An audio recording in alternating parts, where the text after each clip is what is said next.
Hey, welcome to Graphic Policy Television, GPTV. We got a really early look at the next Dice Masters team pack from Wizkids. Now, for those who don't know, Dice Masters is a game where you go and you build teams based off of cards and dice. Now, what's really cool is the properties you can use are Marvel, DC, Dungeons & Dragons, TMNT, and Yu-Gi-Oh! And you can mix them all together to build your teams.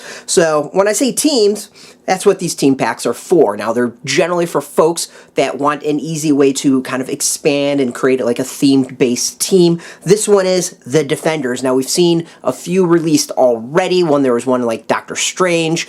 And they've been interesting. You know, there's usually a couple cards with each one that really stand out, and they generally retail for about $9.99. Now, there's team packs and there's starter sets. Starter sets will give you way more in that they include basic action cards and your sidekick dice. These team packs basically are similar to those starters, except they don't have the basic action cards and they don't have starter dice. Or the sidekick dice, so they are not really meant for people just starting out in the game unless, you know, you have access to all those things. So we're going to crack this open, we're going to show off what's inside. Now already we can see we've got Clea, Hellcat, and Iron Fist in this pack. So let's go see what else is in store. And we're going to show off the dice that come with it and discuss the cards. Now, like everything else, there are 3 of each card. That means you get some options as to what you want to do. Now, there's absolutely no rarity because obviously it's a team pack. And also keep in mind, most of these cards so far we've seen have 4 dice maximum.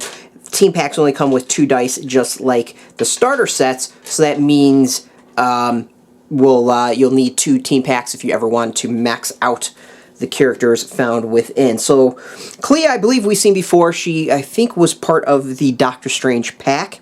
Now, I'm not going to go in and really talk about how these compare to maybe different versions of them or other cards that are similar to them in different sets. That's not really the point of this video. It's literally unboxing. We're going to take a look as to what the cards are and some general quick thoughts, and then we're going to do deeper dives on our site. You can see the dice. It's kind of this white pinkish color. It's actually pretty cool if you ask me. Our stats are pretty impressive. 164, a 266, and a 377. It's pretty beefy, but a 6 cost across the board. She is obviously Defender's key team affiliation. So while Clea is active, deal 1 damage to your opponent whenever they field a lightning bolt or mask character die. So this is Clea, Mistress of the Dark Dimension. Pretty cool ability to be able to just, you know, pop some damage here and there every time they field something. So, you know, if we see a lot of bolt and mass teams popping up, especially with the new format that's going to be coming up, you know, we could see Clea being a great way to combat those. All right, next we've got, this is on Strange Tides. While Doctor Strange is active, Clea cannot be damaged. Now, there is quite a few Doctor Strange. Doctor Strange is actually the next card in this set, so, you know, to be able to get her in there and not be able to take damage is pretty key. That's a solid ability. Next, we've got Star-Crossed. While Clea is active, when you assign blocking, you may declare target character die blocked without assigning it a blocker. Interesting. Okay, so this one we'd be able to, when someone attacks, when you go and figure out your block, basically you get a free blocker, is the short way of putting it. Let's go with that. While she's active, you get a free blocker. Really interesting. That's actually a new concept. We haven't seen anything like that before. Immediately with the 3 cards, I like them.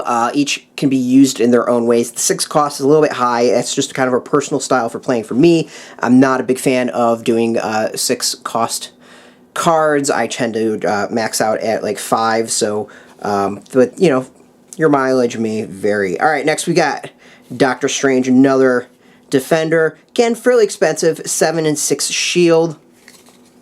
His die looks like that. Now this is, I believe, the third Doctor Strange we've seen in the game. There was, of course, one in the Doctor Strange pack, and then there was one in, at least one other in, let's say, the AVX set. So there's at least 3 total Doctor Strange with this one. Alright, next we go. While Doctor Strange is active, whenever you use non-continuous action dice, create a copy of its effect. You may choose new targets for the copy. We've seen this before. I know we've seen this before. There was a card very similar to this in the Deadpool set, so that's not something that's necessarily new too much. That was Book of Vishanti. Next we get is The Doctor is In. While Doctor Strange is active, whenever you or a character dice you control are damaged, you may move an action die from your used pile to your prepped area. It doesn't seem familiar off of the top of my head, but again, it's interesting. We got Doctor Strange doing 2 things with action dice. So the third one is Shield of the Seraphim. While Doctor Strange is active, when you use an action die, you may put it into your bag at the end of your turn instead of into the used pile. That could be pretty huge. I can see that becoming really common used in the game. Of course, 6 cost to bring him in. Isn't that bad for that ability. His die is 1, 5, 5, 2, 6, 7, 2, 8, 9. This one I actually can see me using a hell of a lot in the game. That's actually pretty solid. So both ones, I so far I'm fairly impressed with the characters. Alright, next we got Hellcat, who I believe, I don't think there's a Patsy Walker or a Hellcat die. I could be wrong on that one. So we got the die here.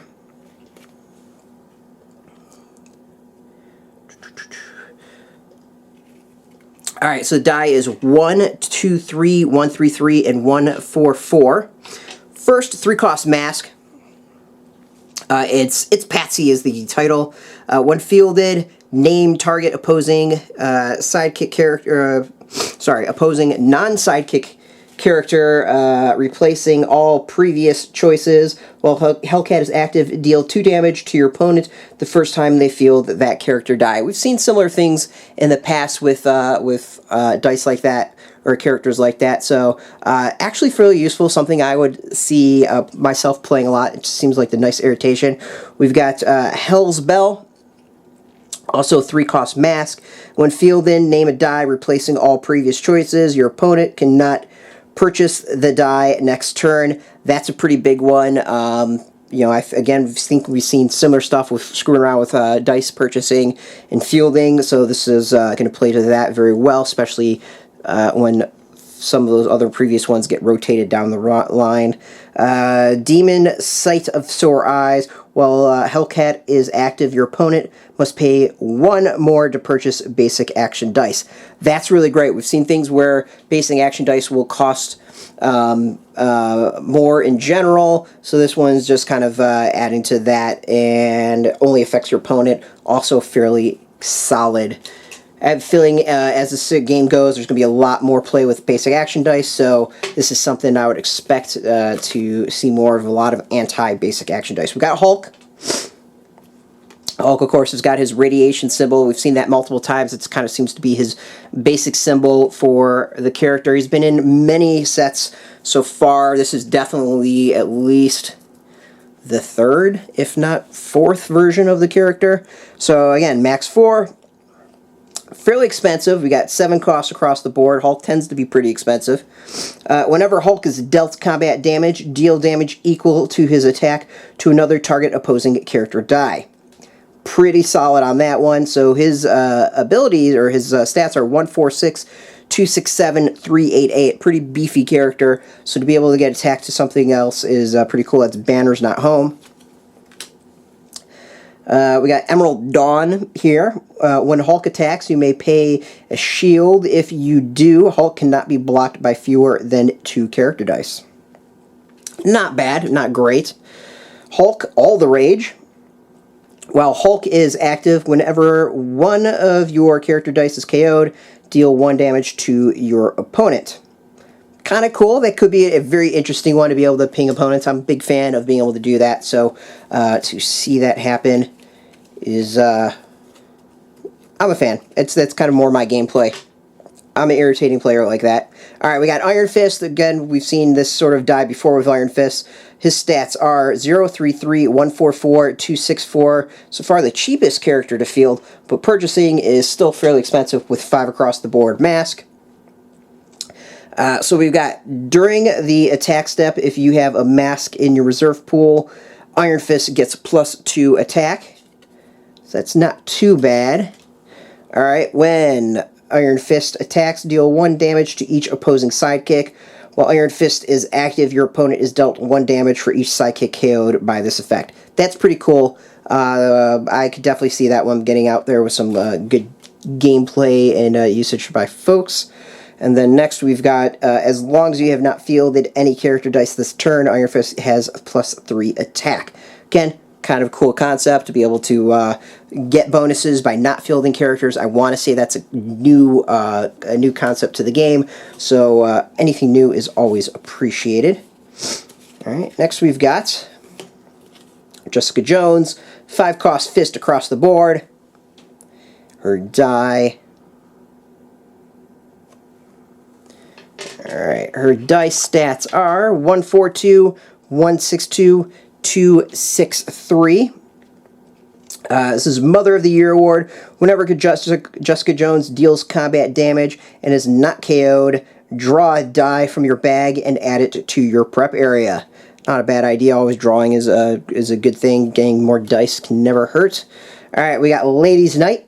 Jessica Jones gets +1 attack, +1 defense whenever one of your character die is targeted by a global or character ability until end of turn.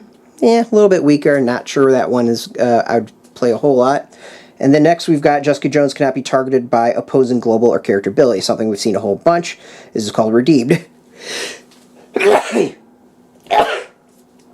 Excuse me. Nurgle still affecting Graph Policy Headquarters.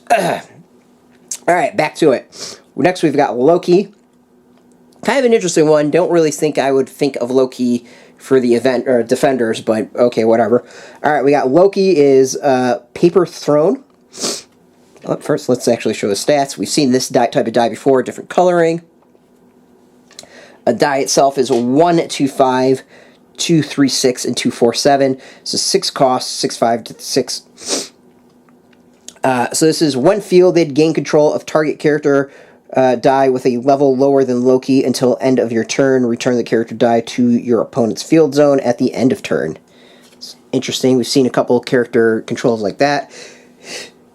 Hey, excuse me. All right. This is sibling rivalry. When Loki blocks or is blocked, all character dice blocking or blocked by Loki lose their character abilities till end of turn. Interesting. And then next we get Master of Delusion. Interesting, it's not illusion, it's just delusion. When fielded, name an energy type, replacing all previous choices. While Loki is active, dice of that energy type costs 1 more to purchase and field.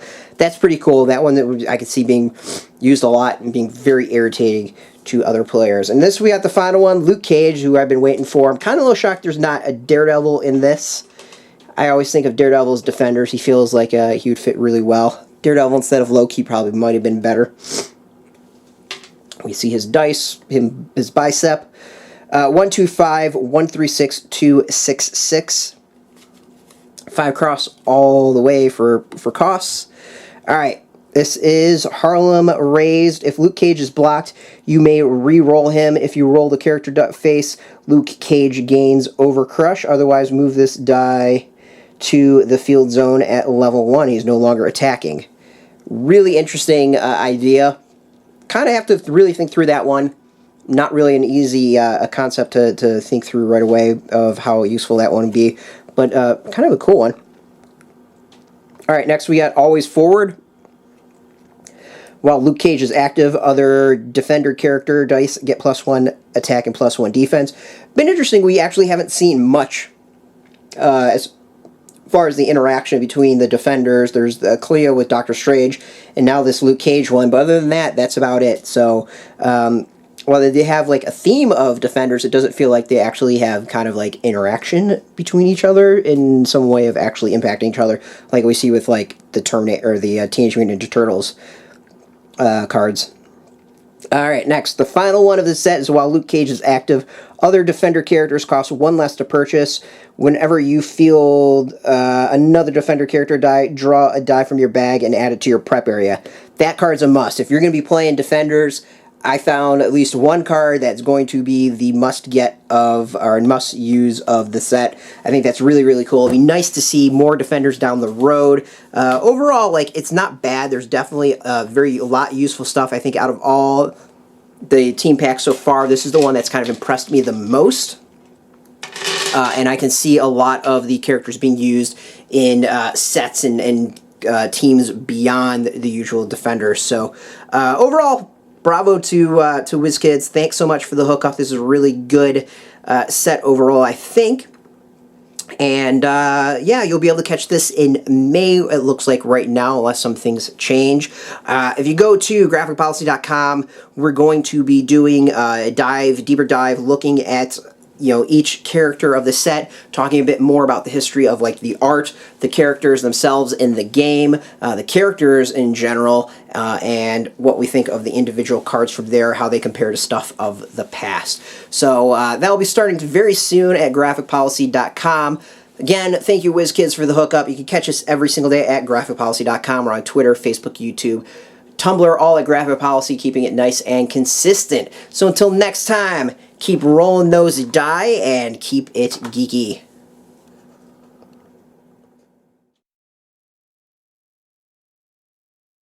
Hey, thanks for watching the previous video from Graphic Policy Television. Just by watching, you help support our site. Thank you so much. Now, if you're watching these videos, you probably care about geeky things like movies, television, comic books, toys, games, video games, you name it. You can go and subscribe right now to our YouTube channel to stay in touch and catch all the new videos, or check out our website at graphicpolicy.com. There's a nice link on this end of the video. But as always, thank you for watching. Keep on rocking and keep it geeky.